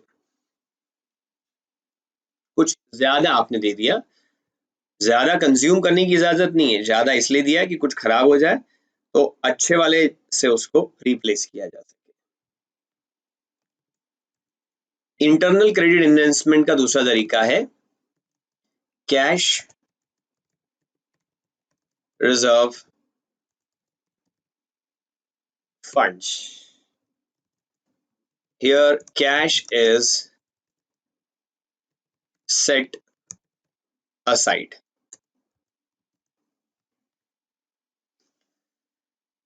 इसका मतलब ये निकला है कि besides giving mortgages of 200 crores to special purpose entity, issuer will give some cash also to the special purpose entity. से 5 करोड़ रुपए आपने कैश दे दिया स्पेशल पर्पस एंटिटी को, और इस कैश का दो तरह से यूज हो सकता है। अगर मॉर्गेजेस में कोई डिफॉल्ट होता है तो उसको मेक गुड करने के लिए भी इस कैश का इस्तेमाल हो सकता है, और अगर मॉर्गेजेस में डिफॉल्ट तो नहीं होता है लेकिन रीपेमेंट में डिले होता है, तो मीनवाइल एसपीई होल्डर्स को पेमेंट करने के लिए इसको यूज कर सकते हैं। मैं आपको बता दूं कि जो मॉर्गेजेस हैं उसमें इक्वल इंस्टॉलमेंट्स में पेमेंट आता है, जिसमें हर महीने थोड़ा इंटरेस्ट और थोड़ा प्रिंसिपल आता है। तो सिमिलरली जो एमबीएस होल्डर्स हैं उनको भी क्वार्टरली, मंथली, ईयरली इंटरेस्ट और प्रिंसिपल का रीपेमेंट किया जाता है। जैसे जैसे मॉर्गेजेस से पैसा आता है वैसे वैसे एमबीएस होल्डर को पैसा दिया जाता है। तो अगर मॉर्गेजेस से पैसा आने में डिले हो जाता है तो कैश रिजर्व फंड को उस समय पर यूज किया जा सकता है। अगर मॉर्गेजेस में डिफॉल्ट ही हो जाए अल्टीमेटली, तब भी कैश रिजर्व फंड को यूज किया जा सकता है।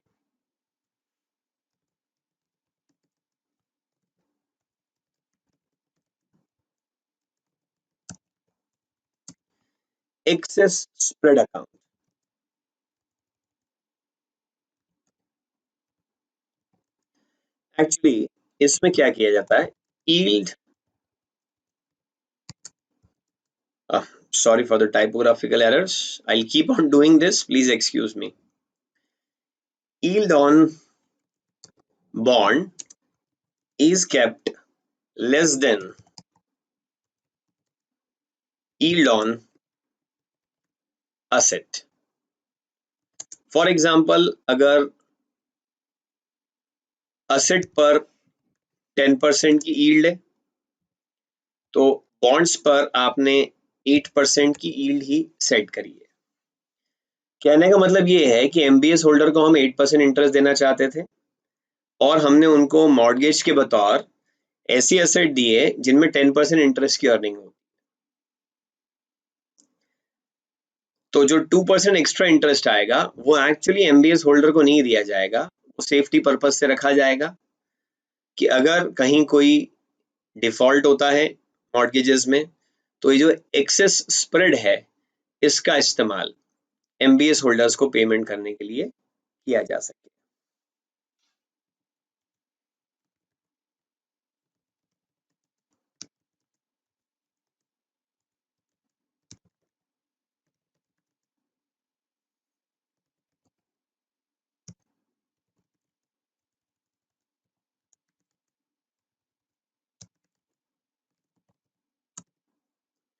Trenches with different seniority claims. It is also termed as waterfall structure. What does it mean? कि सारे MBS, सारी की सारी मॉर्गेज बैक्ड सिक्योरिटीज जो हैं वो एट पार रखने की जगह पर उनके डिफरेंट कैटेगरीज क्रिएट कर दी जाए। जैसे आपने कुछ सीनियर कैटेगरी और कुछ सबऑर्डिनेट कैटेगरीज यहाँ पर क्रिएट कर दी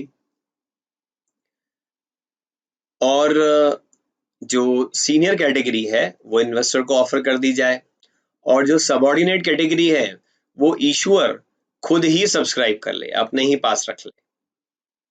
यानी ICICI बैंक ने अपने housing loan special purpose entity को ट्रांसफर करे 200 करोड़ रुपए के और उसमें से 180 करोड़ रुपए का जो एक ट्रेंच बनाया गया उसको सीनियर रखा गया और 20 करोड़ रुपए का जो एक ट्रेंच बनाया गया उसको सबऑर्डिनेट रखा गया। यानी जब भी मॉर्गेजेस से इंटरेस्ट का पेमेंट और प्रिंसिपल का रीपेमेंट आएगा तो उससे पहले सीनियर कैटेगरी को पेमेंट करेंगे और फिर जूनियर कैटेगरी को पेमेंट करेंगे। यानी अगर कल को कोई डिफॉल्ट होता है 5% 2% का तो सीनियर कैटेगरी को तो अपना पूरा पैसा मिल जाएगा और subordinate category will suffer. Senior category दे दी जाएगी इन्वेस्टर्स को और सबऑर्डिनेट कैटेगरी या तो इश्यूअर खुद अपने पास रख लेगा या कोई दूसरा सब्सक्राइबर अगर रेडी होता है तो उसको दे देगा। So that is another way of credit enhancement. All these are internal credit enhancements. Now let's talk about external credit enhancements. Surety bonds. Actually, these are issued by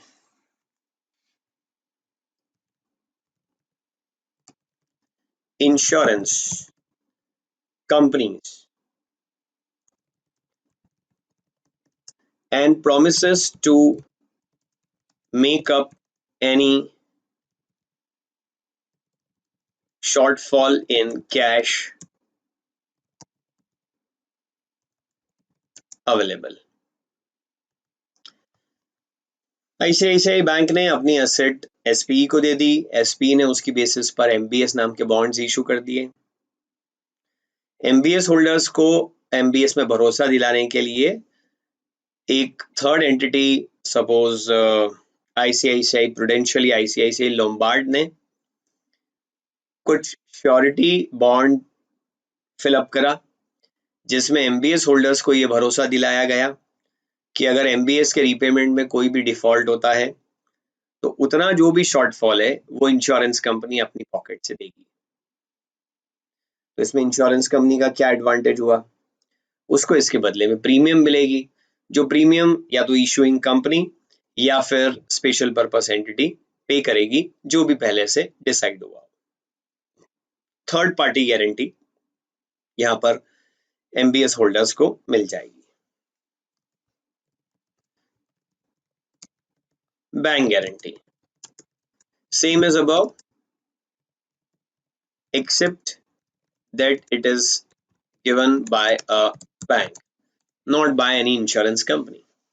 insurance company MBS holder को guarantee नहीं दे रही है, bank दे रहा है, कोई bank, not the ICICI, may be ICICI bank itself, but that is not really worthwhile.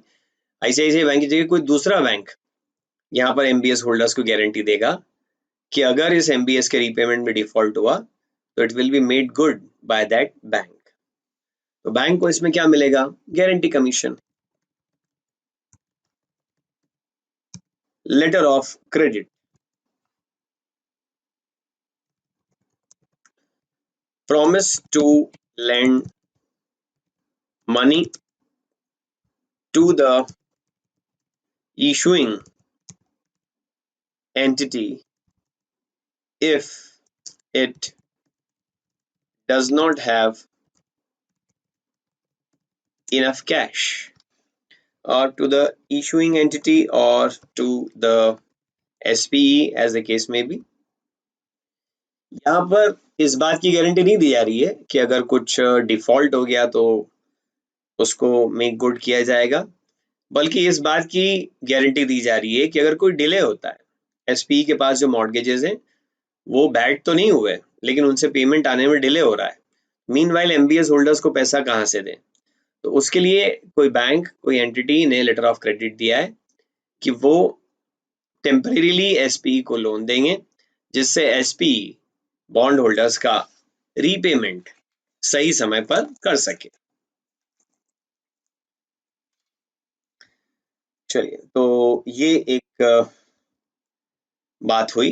हो सकता है इसमें से कुछ कंसेप्ट्स में आपको उतनी क्लैरिटी नहीं आई हो, क्योंकि जो सारा कंसेप्ट है ये सिक्योरिटाइजेशन पर बेस्ड है, और एक्चुअली सिक्योरिटाइजेशन अभी हम पढ़ नहीं रहे हैं, हम बॉन्ड्स के बारे में यहाँ पे पढ़ रहे हैं।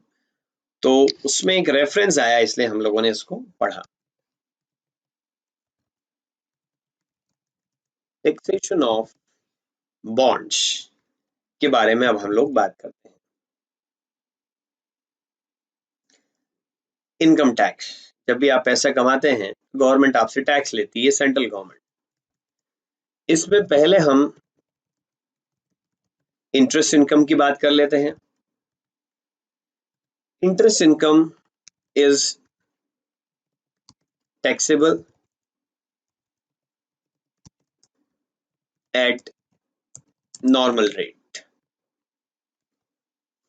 आप एक इन्वेस्टर हैं, आपने बॉन्ड खरीदा है, आपको इंटरेस्ट इनकम हुई है। अब इस इंटरेस्ट इनकम पर वैसे ही टैक्स लगाया जाएगा जैसे कि आप पर नॉर्मली इनकम टैक्स लगता है। नॉर्मली आप 25% इनकम टैक्स देते हैं, तो इस इनकम पर भी उतना ही टैक्स लगेगा। But it may be exempted if bonds were issued by government। Sometimes government अपने बॉन्ड्स को प्रमोट करने के लिए ये प्रोविजन करवा देती है टैक्स लॉज में कि अगर आपने वो बॉन्ड खरीदे तो उससे जो इंटरेस्ट इनकम होगी वो टैक्स फ्री होगी, उस पर आपसे किसी भी तरह का टैक्स नहीं लिया जाएगा। तो यू मे बी थिंकिंग फिर तो वही बॉन्ड खरीदना चाहिए, बट ऑब्वियसली उस बॉन्ड में जो रेट ऑफ इंटरेस्ट ऑफर किया जाएगा वही थोड़ा सा कम होगा। दूसरा, कैपिटल गेन और loss. Capital gain loss normal coupon bonds में यूजुअली कम होता है, लेकिन जीरो कूपन बॉन्ड हुए उनकी जो मार्केट वैल्यू है वो बहुत ज्यादा फ्लक्चुएट करती है। लोग, अगर आप बॉन्ड को उसकी मैच्योरिटी तक होल्ड करेंगे ना तो कैपिटल गेन लॉस होने के चांसेस ही नहीं होंगे, क्योंकि वो मैच्योरिटी पर तो एट पार ही रिडीम किया जाएगा। लेकिन अगर आपने उसको बीच में ही सेल कर दिया प्रीमियम पर, 1000 rupees par value bond is sold at 1023, तो 23 रुपीज का आपको कैपिटल गेन हो जाएगा। वहीं 1000 रुपीज पार वैल्यू बॉन्ड अगर आपने बीच में ही मैच्योरिटी आने के पहले ही 950 पर सेल कर दिया तो 50 रुपए का आपको कैपिटल लॉस हो जाएगा। इस तरह से प्राइस फ्लक्चुएशन होने के बाद जब आप सिक्योरिटी को सेल करें तो कैपिटल गेन या लॉस होगा। कूपन बॉन्ड्स में ऐसा गेन लॉस कम होता है, जीरो कूपन बॉन्ड में ऐसा गेन लॉस ज्यादा होता है, क्योंकि उनकी प्राइस ज्यादा सेंसिटिव होती है, ज्यादा वॉलेटाइल होती है। Normally lower rate of tax is applied on capital gains as compared to interest income, and if it is long term in nature, देखो we are not talking just about India, we are talking worldwide, पूरी दुनिया में ये system है कि interest और dividend को सबसे अनफेवरेबली टैक्स किया जाता है और कैपिटल गेन को फेवरेबली टैक्स किया जाता है, यानी कम टैक्स लिया जाता है। उसमें भी शॉर्ट टर्म गेन पर फेवर कम मिलता है और लॉन्ग टर्म गेन पर even lower rate is charged. This is not a thumb rule, but generally it happens. Sometimes तो long term capital gain totally tax free भी हो सकता है। तो ये कुछ बात हुई कैपिटल गेन टैक्स के बारे में और इंटरेस्ट इनकम पर लगने वाले टैक्स के बारे में। अब जैसे मैंने कहा कि जीरो कूपन बॉन्ड्स की प्राइस ज्यादा वॉलेटाइल होती है, तो उसका कुछ ट्रीटमेंट अलग होगा। लेट्स अज्यूम कि ऐसे किसी बॉन्ड जो कि जीरो कूपन बॉन्ड है या जिसमें सिग्निफिकेंट डिस्काउंट पे इशू किया गया है और उसको आप बीच में ही सेल नहीं करते हैं बिफोर मैच्योरिटी, बल्कि उसको आप टिल मैच्योरिटी होल्ड करके रखते हैं और वो एट पार ही रिडीम होता है, देन क्वेश्चन अराइजेस कि उसका टैक्स ट्रीटमेंट कैसे होगा। देखो मैं एक छोटे से एग्जांपल से आपको ये बात एक्सप्लेन करता हूँ।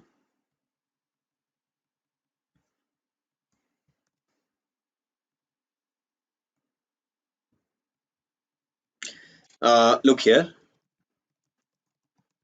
par value of the bond is suppose $1,000 and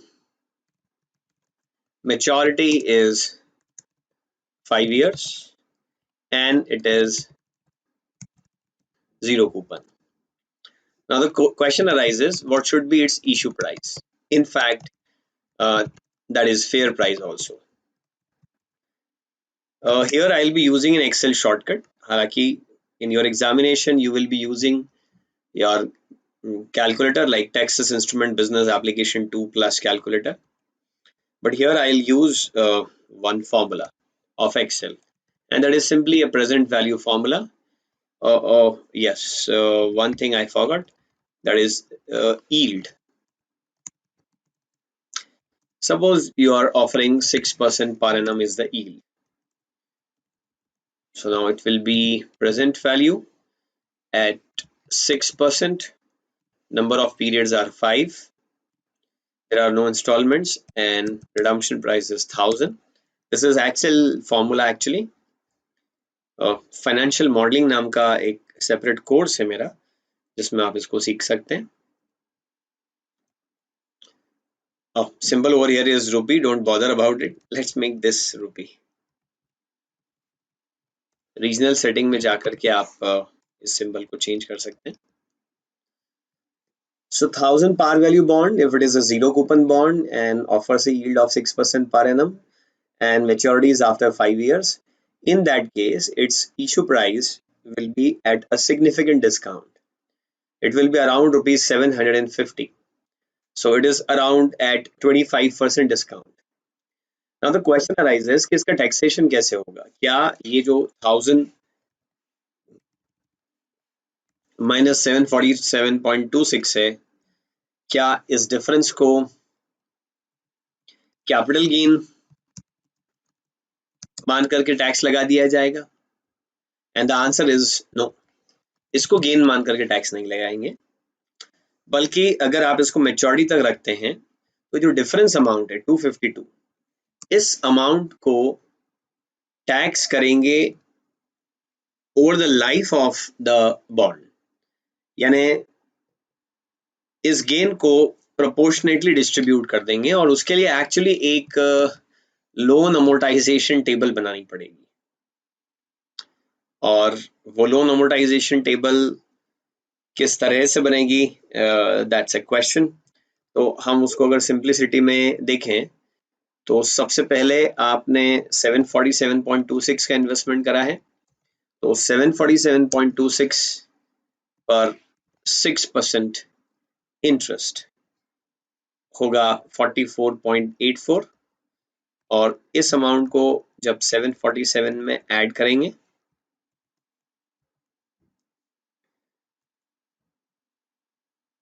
तो अक्रूड अमाउंट जो है आउटस्टैंडिंग बॉन्ड का वो 792 हो जाएगा।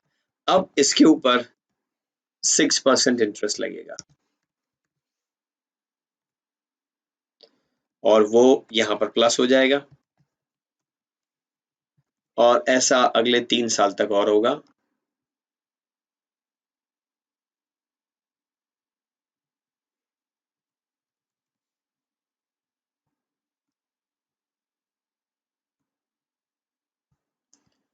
सो this is how it happens. जो आपका 747 रुपीज में आपने बॉन्ड सब्सक्राइब किया था उस पर इंटरेस्ट इनकम कुछ इस तरह से चार्ज हो जाएगी।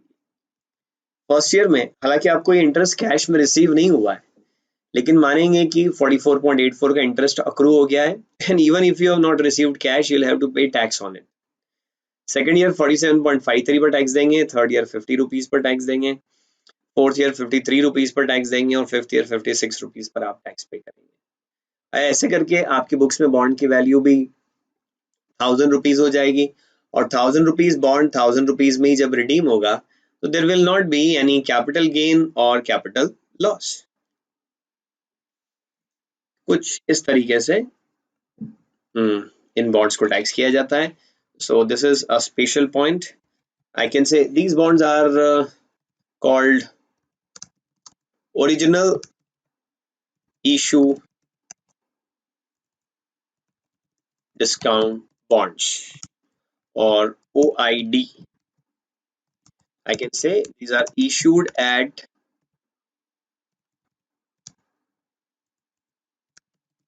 significant discount. Issued at significant discount. Interest is accrued every year and it is taxed accordingly.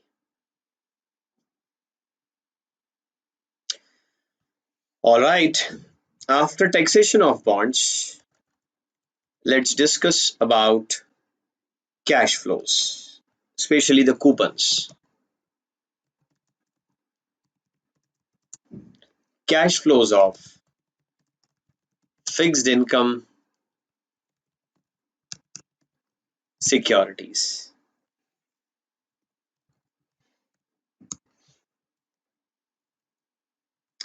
Look, first let's talk about usually जो फिक्स्ड इनकम सिक्योरिटीज होती हैं उनका सबसे कॉमन स्ट्रक्चर होता है bullet structure,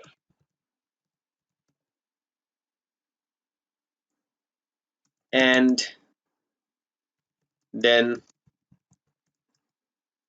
ballooned.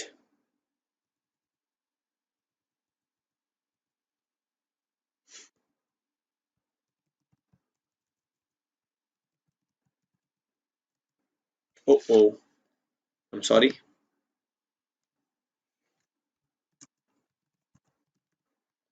Payment. Let's take this bullet as that. Let's take an example. Say there is rupees 1000 par value bond with coupon of 8% per annum, payable annually, and matures after 5 years. Here, what will be your cash flow? First of all, you will be getting 80 rupees. Second year, you will get 80 coupon. Third year, you'll get 80. Fourth year, you'll get 80. So these equal small payments are termed as bullet structure. And fifth year, you will be getting 1080. 80 for coupon and 1000 for principal amount. This big amount is named as balloon payment. So this is the most common type of fixed income security. Now, the second type here is amortizing loan. Suppose we take the same example as given above, that is rupees 1000 par value bond. I'll not write it again. 1000 par value bond. There are 5 years to maturity. Coupon is 8%, but this is amortizing bond. What does it mean? Key principal amount of rupees 1000 will not be paid at the end of 5th year. Rather than principal will be paid every year, some amount, and it will be paid in equated annual installments. So there will be 5 equal annual installments consisting of interest as well as principal, and coupon is 8%. Using calculator, I'll say 1 divided by, give me a moment, I'll just calculate it for you to make a good example.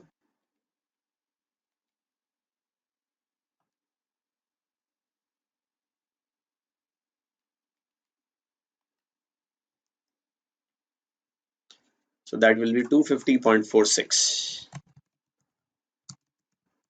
Payment of rupees 250.46 each year. Now 250 for 5 years will be 1250 rupees.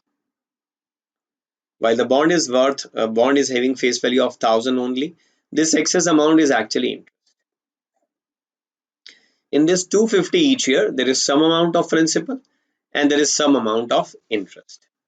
You know how to use Texas Instrument Calculator that we have learned in module number 1, Quants, but how to do it on MS Excel, I'll just quickly tell it to you. You can use PMT formula on MS Excel. Rate of interest is say 8% and number of periods are 5, and 1000 is the face value of the bond. So 250.46 will be installment. Now if you want to know what is the interest element and what is the principal element within this 250.6, so what I can do for here is 1 2 3 4 5. There is inbuilt formula in Excel, IPMT. Here I'll have to give rate of interest 8%. Well, MS Excel is not part of your examination syllabus, but you should also know this because practically you won't be using calculator while on job. You will be using MS Excel or some other spreadsheet. So first year interest I am interested in calculating. Total number of years are 5. 1000 is the face value. So this is interest and PPMT will give me principal, 8% interest, first period, 5 years, 1000 is the face value of bond at which it is issued. So look here. Look, total is always equal to 250. This is interest plus principal, 250.46. So every year you will be getting 250.46 from the company being an investor. But in first year, this 250 consists 80 rupees of interest and 170 of principal. In last year, it is 18 rupees of interest only and principal of 231. So this is actually amortizing loan. Then sinking fund. This is a long concept. I'll be discussing 4 or 5 points over here for this. Here, repayment of, similar to amortizing loan, repayment is not lump sum at the end. It is in parts, but the structure is different. Repayment of principal over the life of bond instead of making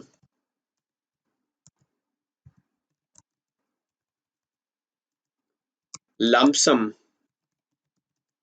payment at maturity.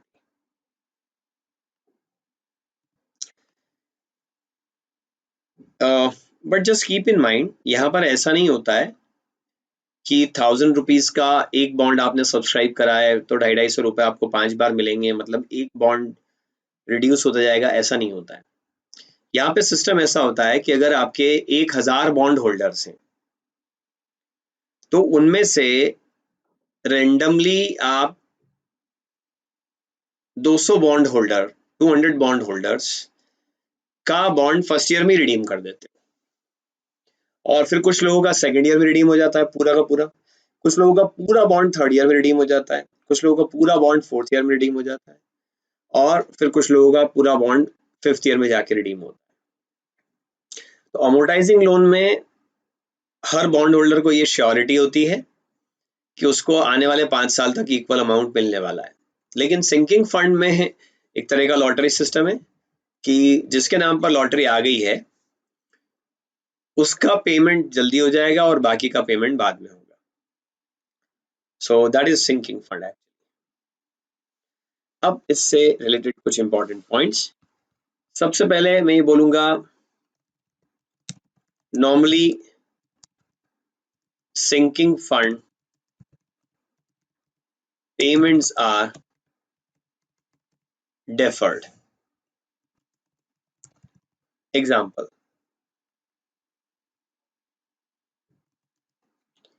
suppose you have issued $100 million bonds for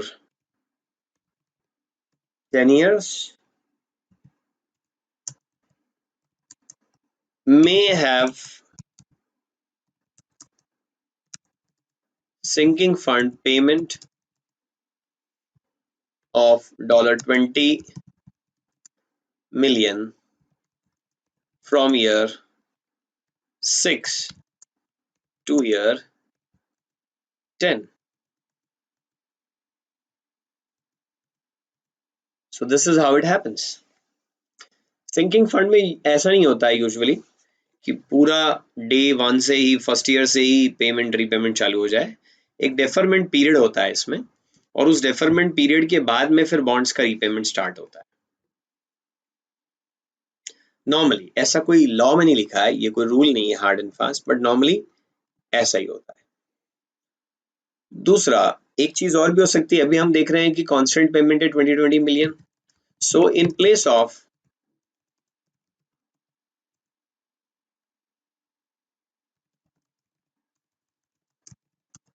constant payment, there may be increasing or decreasing or variable payments. अब कुछ ऐसा भी हो सकता है कि 100 billion आपको पे करना है तो आपने एक साल में 10 मिलियंस का रीपेमेंट करा, दूसरे साल में 20, तीसरे साल में 30, 10 + 20 हो गया 30, 30 + 30 हो गया 60, और चौथे साल में 30 मिलियन रीपे करा, that is 100।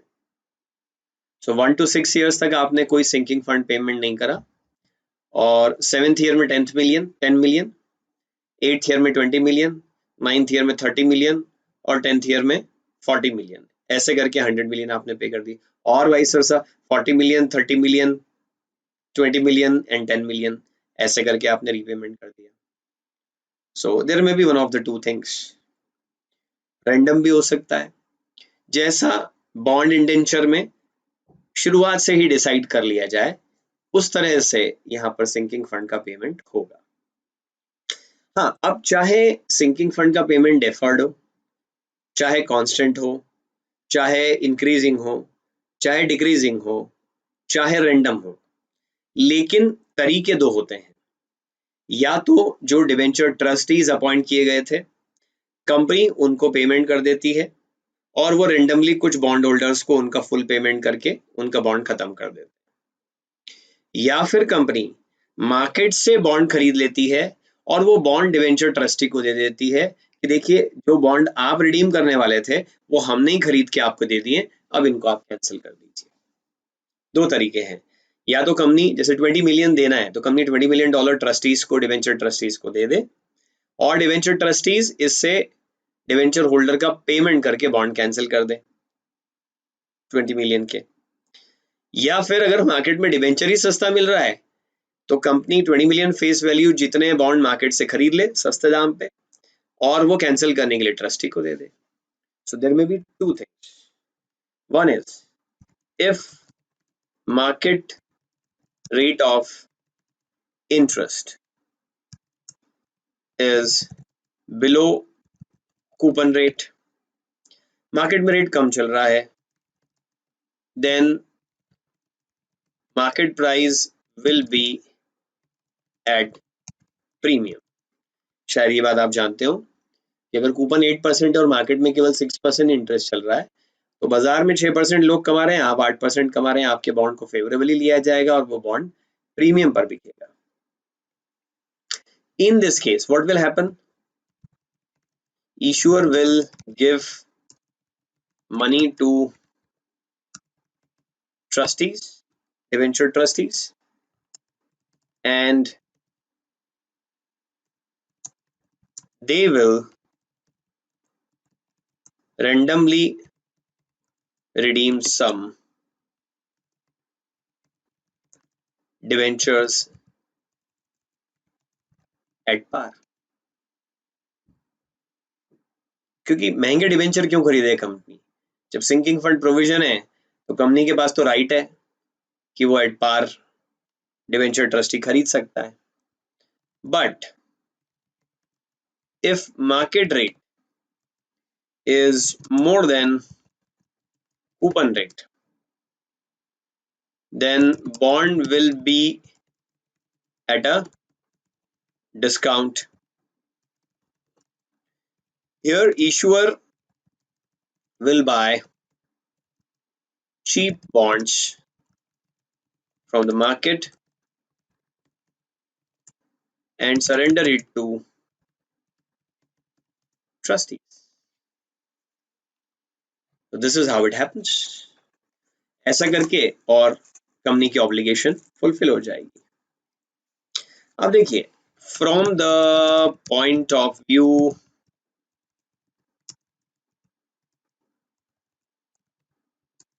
Of bond holders अगर हम देखें तो देयर इज वन बेनिफिट,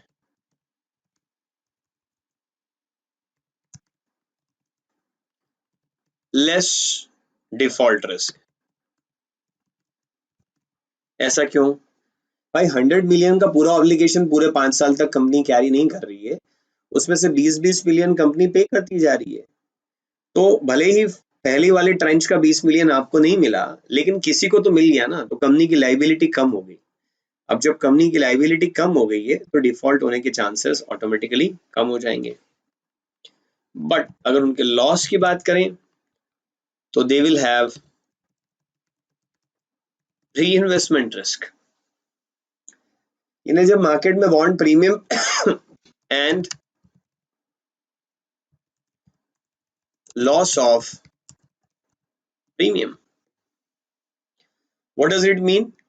कि मार्केट में बॉन्ड अच्छा खासा प्रीमियम पे चल रहा है लेकिन ट्रस्टी एट पार रिडीम कर देगा उस बॉन्ड को। एक तो प्रीमियम गया हाथ से, और दूसरा ये मार्केट में बॉन्ड प्रीमियम पे क्यों चल रहा है? क्योंकि market rate of interest down है। जब market rate of interest down है तब प्रिंसिपल अमाउंट रिडीम करके आपके हाथ में दे देंगे। इसको जब आप मार्केट में कहीं और री इन्वेस्ट करने जाएंगे तो लोअर रेट पर री इन्वेस्टमेंट करना पड़ेगा। So that is the disadvantage from the point of view of bond holders।